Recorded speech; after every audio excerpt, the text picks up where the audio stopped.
Hola mis amigos. I'm going to read you a book titled Totem Poles. In this book we're going to learn about why totem poles are built and who built them. And then after you're done reading the story, you can do your little coloring activity. Totem Poles by Jennifer France, illustrated by Alan Eatson.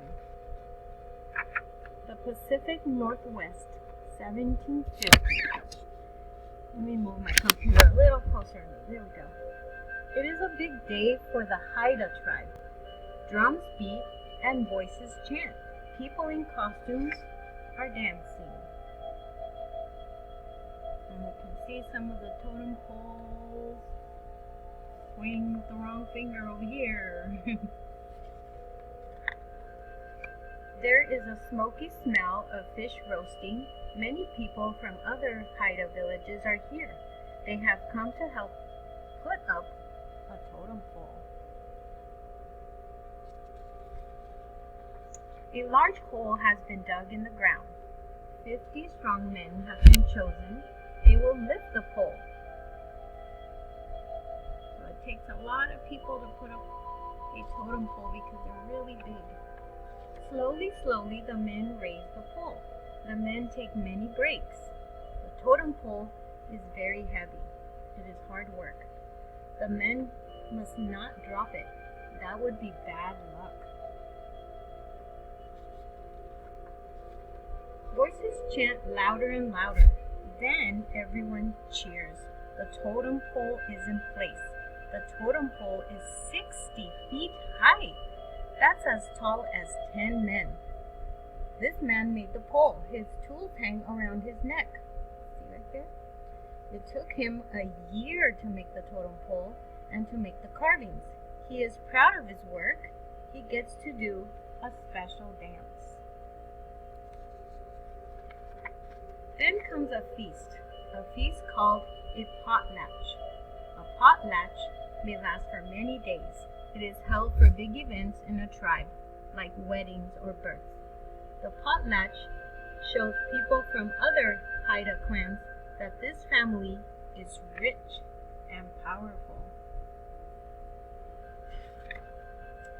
The host family has made fancy plates, bowls, and trays just for the feast.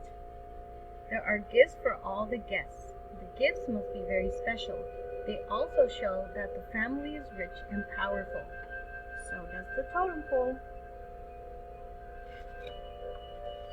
Not all tribes made totem poles. Only tribes in the Pacific Northwest. You can see this area on the map. Many tribes settled here.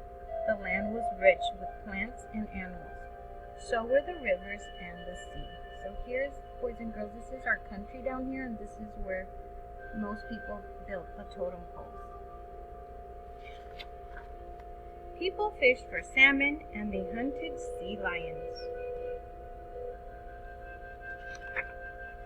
They also hunted deer and bear. They used animal skins to make clothes.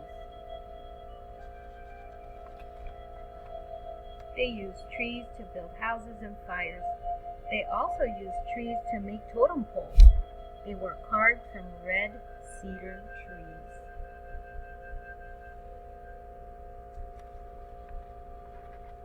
An old legend says that the first totem pole came from the sea.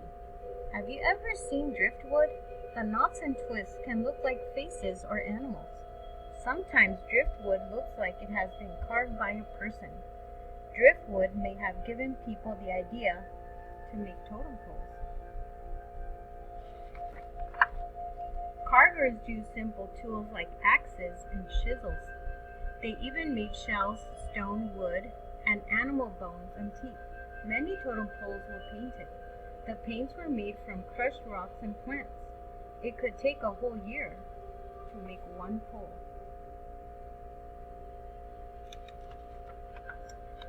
Each totem pole told a story. The animals on the pole were part of the story. One Haida legend was about a young man and a killer whale. The man's name was Nana Simjet. One day his wife was by the water. All at once, a killer whale rose up. It grabbed her and took her far below. The whale wanted to make her his bride. Nana Simjet dove in after her. He found where the whale lived. He spilled a pot of water onto the fire. Steam filled the room. Nana Simjet found his wife, and they fled. She was saved. This pole retells the legend of Nana Simjet in pictures. Do you see the whale? What else do you see? The Haida did not have books. Totem poles were a way that stories could be passed on.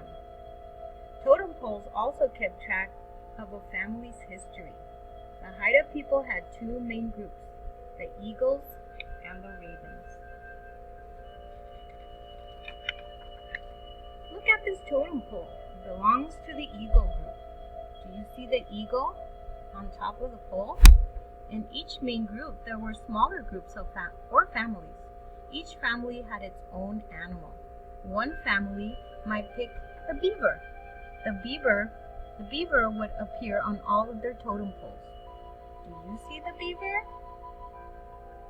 Maybe it's that one. Those are big teeth, right? Sometimes families had more than one animal. If they beat an enemy, they took on that animal too.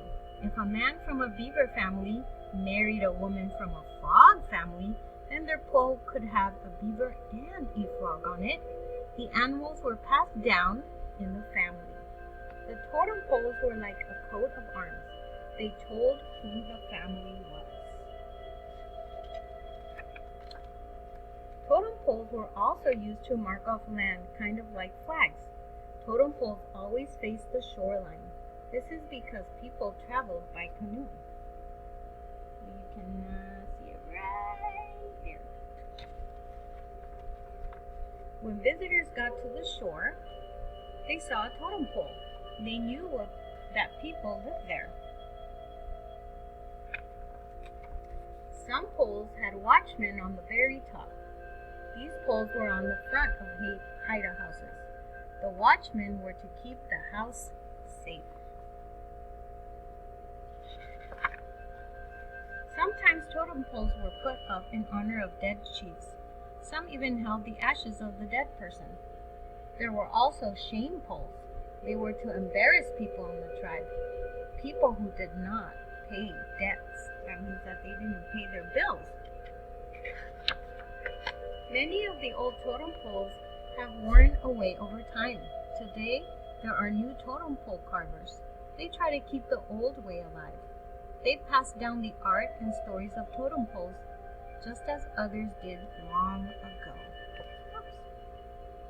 And I hope you enjoyed learning about totem poles. I could say that totem poles were probably a way for people to tell stories, kind of like books. But back then there were no books, so they would carve them into wood. Alright, have a great day, guys.